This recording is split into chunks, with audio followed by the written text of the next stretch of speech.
Bonsoir à tous et merci de suivre le temps d'information sur RTI 2. Au sommaire de cette édition, comme tous les samedis, honneur aux cultures ivoiriennes. Dans notre rubrique Escale 225.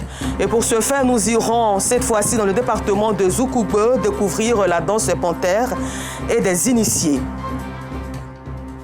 Et puis hors de chez nous, coup d'État au Niger pour l'apaisement de la situation. Une délégation ouest-africaine est arrivée ce samedi à Niamey pour tenter de trouver une solution diplomatique au lendemain d'une annonce de la CEDEAO se disant prête à engager une intervention militaire contre les putschistes. Encore merci à vous d'être fidèles au temps d'information sur RTI 2. Et comme annoncé dans les titres, nous passons tout de suite à notre rubrique du jour.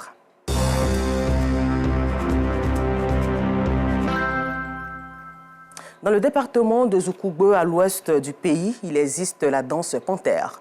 Une danse importée de la région du Guémon, chez le peuple Nyambois.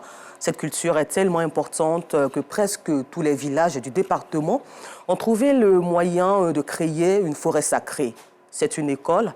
Les enfants de 14 à 19 ans qui entrent apprennent à se défendre, à faire la chasse, la danse, la médecine traditionnelle, les techniques culturelles et surtout le civisme. Et cela pendant 7 mois hors des siens. Leur retour au village est une véritable fête pour la localité. Et c'était le cas tout récemment au village de Guégigbe 2, où 75 initiés ont été présentés en présence d'initiés de 15 autres villages. Nos reporters Théodore Zouzou, Alassane Boparguin, Gilles Tonien, Daouda Kouyaté et Seydou Ouattara y étaient. Ils vous font découvrir maintenant cette tradition comme si vous y étiez. Il est à peine 7h30 à Guégigbe 2, village du département de Zoukoube, à l'ouest du pays. L'ambiance est déjà chaude. Des jeunes filles et garçons par groupe sillonnent le village, pratiquement au pas de course, chantant et esquissant des pas de danse par moments. En plus de ces jeunes, d'autres à l'accoutrement atypique, en compagnie de personnes déguisées imitant des animaux, sont également dans la rue. Nous sommes dans la matinée du jour de la sortie des initiés à la danse panthère.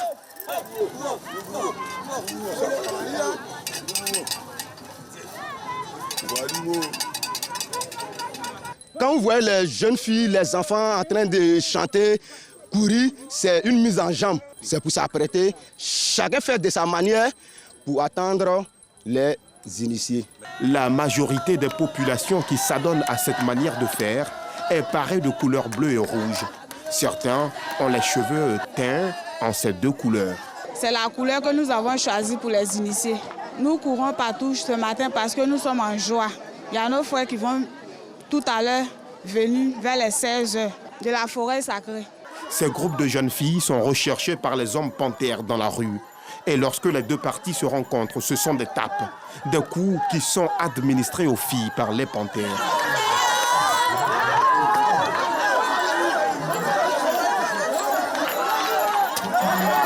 Patin se couche sur nous et que nous tape, c'est la joie. C'est vrai que ce sont nos coutumes, mais la femme n'a pas droit à s'approcher du pantin. Nous ne sommes pas des initiés, donc c'est pour ça, quand le pantin vient, on s'éloigne. C'est la même ambiance dans toutes les cours.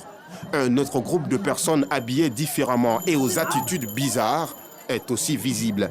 Ce sont les nouveaux initiés des villages voisins, sortis de la forêt sacrée une semaine plus tôt.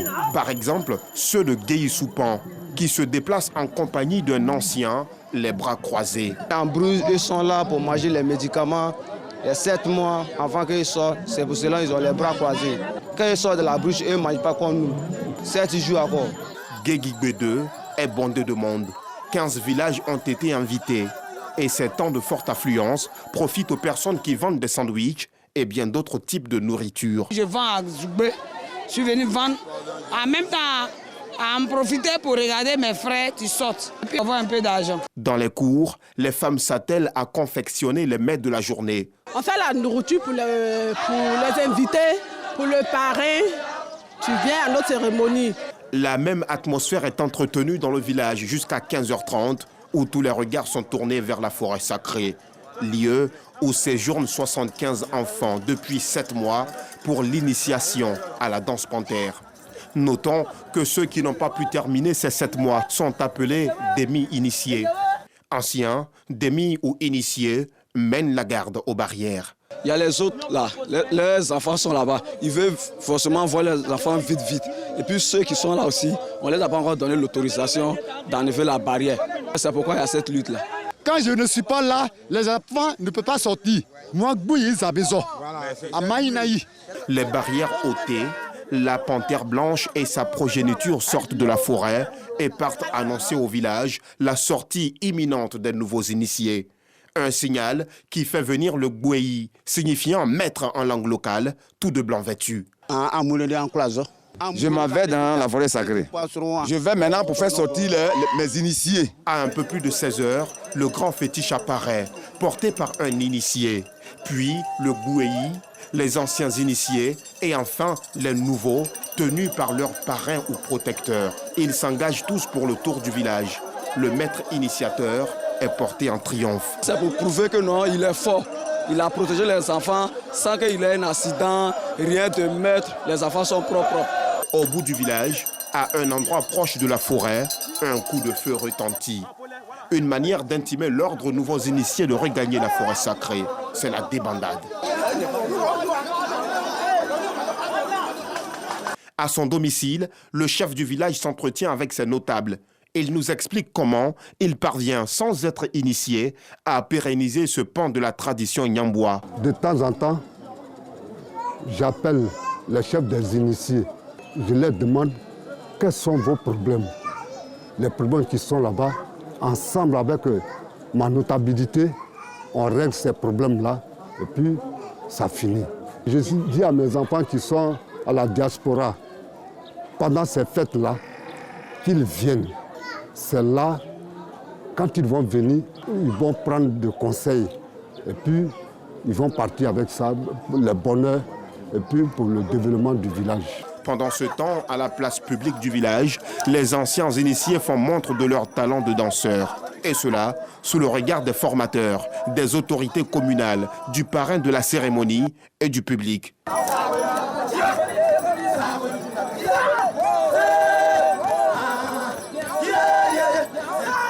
L'initiation à la danse panthère marque le début de la vie adulte chez les Nyambois. Elle fait partie de l'identité du peuple Nyambois. Si elle est acceptée dans le village, elle ne fait pas toujours l'unanimité. Ces 75 initiés, vous trouverez une grande proportion qui sont des enfants scolarisés à l'origine, mais qui ont tourné dos à l'école. Autant, nous nous félicitons de constater que c'est un phénomène culturel de notre patrimoine, de tradition, autant également, il s'impose à nous le devoir, en liaison avec toutes les parties prenantes, de pouvoir améliorer sa version actuelle. Nous les exhortons à faire des efforts supplémentaires au niveau des âges de façon générale. C'est de discipliner un peu l'intérieur pour permettre aux plus petits d'aller à l'école et ceux qui sont majeurs d'aller se faire éduquer en hommes. Une trentaine de minutes plus tard, les nouveaux initiés font leur retour. Ils sont installés sur des nattes afin que leurs parents puissent les voir.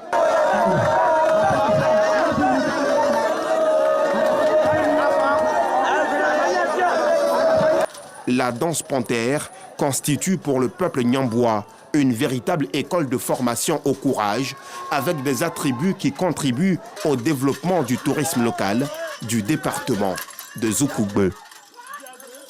Et c'est un reportage aussi à revoir sur RTI Info. Retour à Abidjan ici où en société, le prix de la banane plantain a flambé ces derniers temps sur le marché. Difficile pour les populations de s'en procurer. Certains sont obligés même de changer leur habitude alimentaire. Pourtant, c'est une denrée utilisée pour produire plusieurs mets en Côte d'Ivoire. Une situation que vivent difficilement les populations. Quelles sont donc les véritables raisons de cette augmentation abusive? Clarisse Kanyala, Maïsako Gaye et Justin Yasselou se sont rendus au marché de gros de bananes plantain dans la commune d'Adjamé. Leur réponse. Se procurer de la banane plantain dans ce marché d'Adjamé est devenu un véritable luxe ces derniers temps. Le prix de cette denrée a flambé. Le tas de 5 bananes est passé de 300 à 1000 francs CFA. Une situation qui n'est pas du goût des consommateurs et commerçants détaillants. Je voulais acheter des bananes là, mais le prix qu'elles donnent là, vraiment, ça ne m'arrange pas. Parce que si je vais acheter au prix qu'elles donnent là, nous sommes à la maison, ça ne va pas nous suffire. Ce que j'ai acheté avant à 5 000 francs, c'est ce que j'ai acheté aujourd'hui à 8 500. Ici, au marché de gros de bananes plantains d'Adjamé, le constat est bien plus amer. Pourtant, ce sont des milliers de tonnes de bananes qui arrivent au quotidien sur le marché. Des régimes de bananes qui coûtaient 2 000 francs CFA sont vendus en gros à 5 000 voire 10 000 francs CFA. Une flambée des coûts due à plusieurs raisons selon les grossistes. Nous, on prend les campements par campement. Actuellement, c'est très cher en brousse parce que les acheteurs disent que machette est cher, les médicaments qu'on prend pour enterrer les champs sont chers. Avant, les bananes qu'on prenait 4 à 1 000 francs, c'est devenu 4 à 2 000. Il y en a même 3 régimes à 3 000 francs en brousse. Nous, on prend tracteur pour faire sortir en ville, on nous prend 100 000 francs, les tracteurs, sans compter le prix des gros camions. Jusqu'on va arriver, on est obligé de faire ça cher aux femmes. Parce que si on ne fait pas ça, on ne peut pas s'en sortir. Tu vois, petit banane comme ça, là, on peut dire 500 000, 800 000. Pour faire sortir transport à ça, là, c'est pas facile. On vend cher aussi. Conséquence, les détaillants sont obligés de vendre la banane plantain à un prix beaucoup plus élevé pour espérer avoir des bénéfices. Si on gagne au moins 4 régimes à 5 000, on peut vendre ça à 500, 500, 200, 200. Mais on place 3 régimes à 10 000. On va vendre comment? La banane plantain est une source alimentaire importante, voire même indispensable en Côte d'Ivoire. Elle est utilisée pour la préparation de plusieurs mets tels que l'aloko, très prisé des Ivoiriens. Selon l'agence d'information économique africaine Ecofin, la Côte d'Ivoire fait partie des premiers pays exportateurs de bananes en Afrique. La flambée du prix de cette denrée a fini par modifier les habitudes alimentaires des Ivoiriens. Et dans un autre registre, pour la Journée mondiale de la photographie célébrée chaque 19 août, l'association Lumière sur Image a organisé hier vendredi 18 août une remise de trophées et d'attestations de participation aux meilleurs étudiants de l'INSAC dans l'objectif de sensibiliser les acteurs de la photographie à la culture du professionnalisme. C'était à la galerie de l'INSAC dans la commune de Cocody en présence de Yacouba Koulibaly. Wilfried Babou, l'ancien étudiant en photographie, et Deborah Kwadio, photographe amatrice, aspire à une carrière de photographe. Après avoir fini ma formation en art image numérique à l'INSAC, je compte épouser la carrière de photographe sportif et événementiel pour pouvoir aussi avoir de belles photos de nos joueurs de football comme on le fait en Europe pour les footballeurs et les basketteurs et autres, et pour qu'on puisse au fait valoriser nos sports. Moi, je n'ai pas suivi une formation photographe, mais j'ai appris sur l'État. Et j'aimerais avoir une brillante carrière dans le métier du photographe. Pour donner l'opportunité aux étudiants et amateurs du domaine de la photographie de réussir leur carrière professionnelle, l'association Lumière sur Image a organisé une remise de trophées et d'attestations de participation aux étudiants qui se sont démarqués lors des séances d'initiation à la photographie sportive. Cette initiative a été prise par un ensemble d'amateurs et de professionnels du son et de l'image afin de pouvoir valoriser l'art surtout et puis notre domaine. Et nous avons commencé avec la photographie. Et le 19 août marque la journée mondiale de la photographie dans le monde, un peu partout. Donc, étant donné que c'est notre domaine, on a souhaité aussi se réunir pour pouvoir parler de photographie, qu'on puisse valoriser la photographie et qu'on puisse promouvoir la photographie. Une initiative saluée par les récipiendaires et le secrétaire général de l'Institut national supérieur des arts et des actions culturelles, INSAC. Célébrer la photographie, c'est une chose qui est juste et il est bon de le faire. Parce que pour nous, la photographie, c'est toute une histoire. La photographie, c'est l'image de l'instant, qui sera donc vue par des promotions, par des générations futures. Et il est bon que dans cette circonstance, ce talent soit transmis aux jeunes générations. Je suis très heureuse de recevoir cette attestation qui atteste que je suis désormais une photographe sportive. C'est un honneur et une fierté pour moi de savoir que mon art est reconnu. Et on espère en tout cas aller encore plus loin afin de glaner encore plus de prix et plus de reconnaissance. J'ai reçu un prix aujourd'hui dans la catégorie photo documentaire et je suis très honoré parce que ce prix, c'est comme une reconnaissance du travail que je fais. Et le photographe, c'est quelqu'un qui est dans l'ombre et qui met les autres en lumière. Et pour cette occasion-là, je suis content de voir qu'aujourd'hui, c'est le photographe qui est mis en lumière. et ça me fait très plaisir. En attendant l'édition 2024 au mois d'août, les acteurs de la photographie sont invités à plus de professionnalisme. Et pour parler de développement, très bonne nouvelle pour Mairou-Bois, village situé dans la sous-préfecture de Lakota, qui est désormais raccordé au réseau électrique national. Heureux de voir leur village bénéficier de l'électricité, les populations réunies au sein de la mutuelle de développement de ce village ont initié une fête pour traduire leur gratitude aux autorités gouvernementales. La cérémonie s'est tenue le week-end dernier, non sans arrêt. La nuit tombe sur Mairou-Bois, village de la sous-préfecture de Lakota, dans la région du Lot-du-Bois. Ce soir, cette localité est illuminée par des éclairages publics. Venu au village pour ses congés, Franck profite de cette lumière en compagnie de ses frères et sœurs. Le village bénéficie d'une lumière pas possible. Quand tu es au bout d'une rue, tu vois tout le long du village. Toute la rue est éclairée. Vraiment, l'obscurité a disparu depuis un certain moment. On bénéficie des meilleures conditions, comme si j'étais chez moi à Abidjan. Vous voyez qu'il y a quand même quelques commodités qui sont là. Il y a le ventilateur qui est en train de souffler. Il y a la lumière qui est dans la maison. Et puis bon, on est là en famille, en cause. Depuis plusieurs décennies, le village de Mairou-Bois n'était pas connecté au réseau électrique national. Franchement, par le passé, il n'y avait aucune possibilité de charger le téléphone. Non. Quand tu viens au village, si tu as fait 2 jours, on ne peut plus te joindre. Parce que c'était l'obscurité totale. 5 km avant, il y a un village qui est électrifié avant nous. Donc certains parents se déplaçaient pour aller charger leur téléphone là-bas. Mais quant à nous, c'était un peu difficile de quitter notre village pour aller charger nos portables dans l'autre village où on sait quand même que nous sommes des fonctionnaires, des cadres du village, qu'on pourrait encore mieux faire pour que nous puissions bénéficier des mêmes conditions que le village qui était électrifié. Donc quand on vient au village, tu es obligé de te contenter. Souvent même, on utilise la charge qu'on appelle powerbank. Tu as peut-être 3-4 jours à passer ici, tu charges ça très bien et puis bon, tu utilises ça pendant ton séjour. Mais si après ça, tu as la malchance que c'est déchargé, tu es obligé de rester comme ça. Ce raccordement au réseau électrique a été célébré dans une liesse populaire.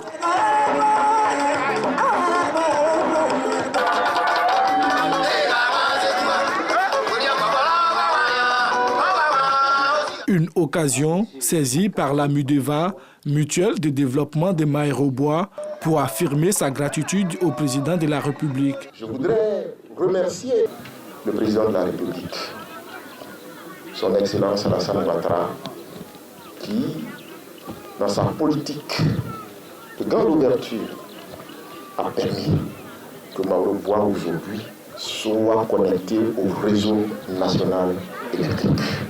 Cette cérémonie a été l'occasion de rendre hommage à Ado Amoa, premier instituteur du village, également parrain de la cérémonie, pour son implication dans le développement de Mairou-Bois.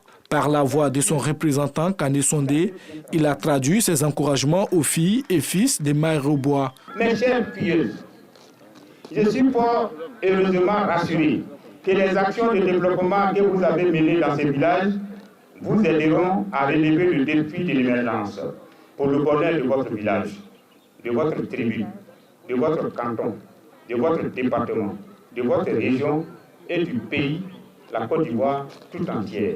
Depuis la création de la mutuelle de développement de Mairou-Bois, plusieurs actions de développement ont été menées dans le village, à savoir l'adduction en eau potable, la construction d'écoles et de logements pour les enseignants, ainsi que la construction des centres de santé et de logements pour les infirmiers. Hors de chez nous, une délégation ouest-africaine est arrivée ce samedi à Niamey pour tenter de trouver une solution diplomatique à la crise au Niger. Au lendemain d'une annonce toujours de la CEDEAO se disant prête à engager une intervention militaire contre les putschistes, soulignant que cette délégation a pu enfin rencontrer le président Mohamed Bazoum. Au Gabon, c'est la surprise générale. Albert Ondo Ossa a été désigné par la principale plateforme d'opposition comme candidat consensuel face au président sortant Ali Bongo Ondimba au pouvoir depuis 2009 pour l'élection présidentielle gabonaise prévue le 26 août prochain. Et pour terminer ce temps d'information, c'est l'incendie le plus dur de ces 40 dernières années dans l'archipel des Canaries, situé au nord-ouest du Sahara occidental. L'île est dévorée par les flammes depuis le mardi 15 août. Plus de 3000 hectares ont été détruits et des milliers de personnes évacuées. Encore merci de nous avoir suivis. L'information revient demain à 12h30 sur RTI2, la chaîne la plus proche des populations.